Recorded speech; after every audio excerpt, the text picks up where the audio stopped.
O Brasil, depois de várias mudanças em sua formação territorial, hoje ocupa uma área de mais de 8,5 milhões de quilômetros quadrados, sendo o quinto maior país do mundo em tamanho de território.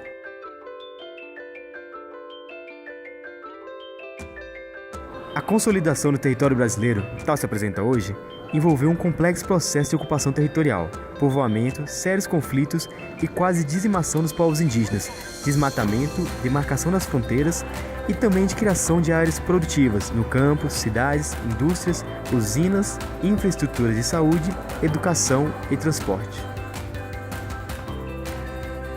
A população brasileira está irregularmente distribuída, pois grande parte do povo vive na região litorânea, onde se encontram as maiores cidades do país. Isso nada mais é do que uma herança histórica, resultado da forma como o Brasil foi povoado. Os primeiros núcleos urbanos surgiram no litoral.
Com os descobrimentos de novas terras, devido ao início das grandes navegações, vários conflitos foram criados entre Portugal e Espanha, que foram os pioneiros na expansão marítimo-comercial iniciada no século XV.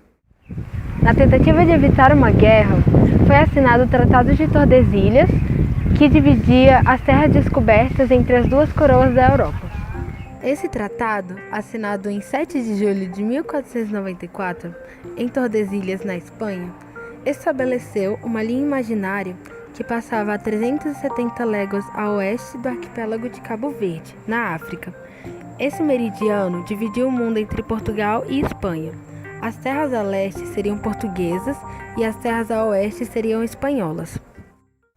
Sendo assim, coube a Portugal uma pequena parcela do continente americano, restrita ao litoral brasileiro.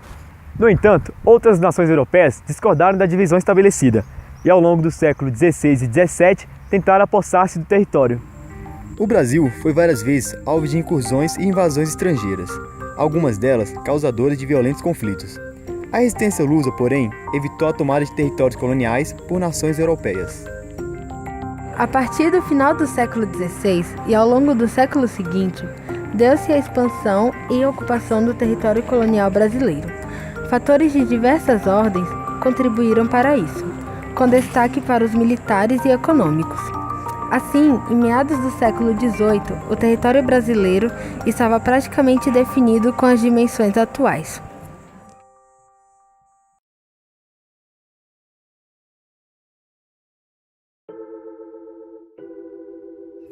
O estado do Acre teve sua formação em 1903, quando o Brasil se envolveu em um conflito devido ao fato de seringueiros nordestinos terem ocupado uma grande área pertencente à Bolívia.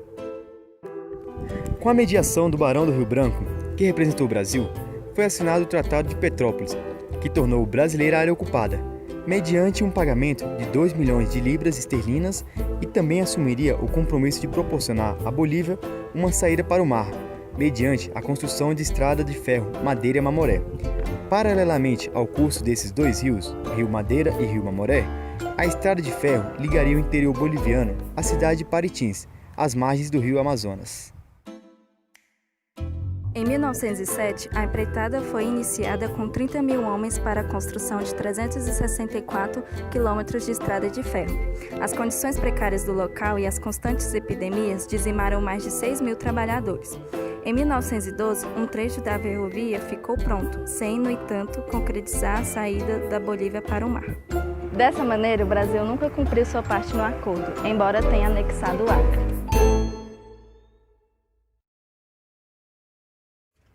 Os especialistas explicam que a expansão territorial brasileira também começou a ser mais observada a partir da divisão dos arquipélagos, ilhas.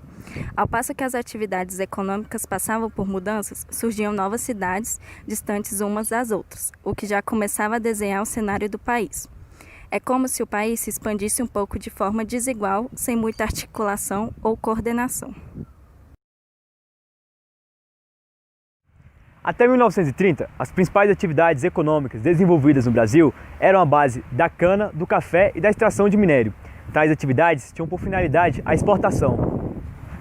Foi a partir de 1930 em que o Brasil começou um processo de movimentação interna, baseado nas demandas do próprio país. Foi também nessa fase em que ganhou força a ideia de que o Brasil não era apenas litoral. A economia poderia, nesse sentido, promover uma integração dos territórios do país. Se essa integração fosse materializada, muitos ganhos poderiam ser observados. Essa realidade começou a fazer parte da rotina dos brasileiros, a partir do momento em que o processo de industrialização foi iniciado na década de 1930. A consolidação também foi bastante observada a partir da década de 1950. Com isso, também surgiu a Divisão Internacional do Trabalho, ou DIT.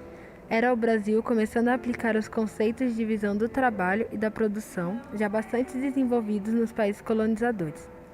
Era mais uma vez a metrópole levando seu desenvolvimento para as colônias. Coube ao Brasil a se adequar a essa nova rotina e produzir produtos agrícolas e elementos industriais para mover a nova economia. Esses foram os primeiros passos da expansão e formação do território brasileiro. Depois da independência do Brasil, várias outras mudanças foram observadas e implantadas. Mas, como dizem os autores, as principais marcas de mudanças do território foram deixadas pelos próprios colonizadores. Ai, meu Deus, aleluia!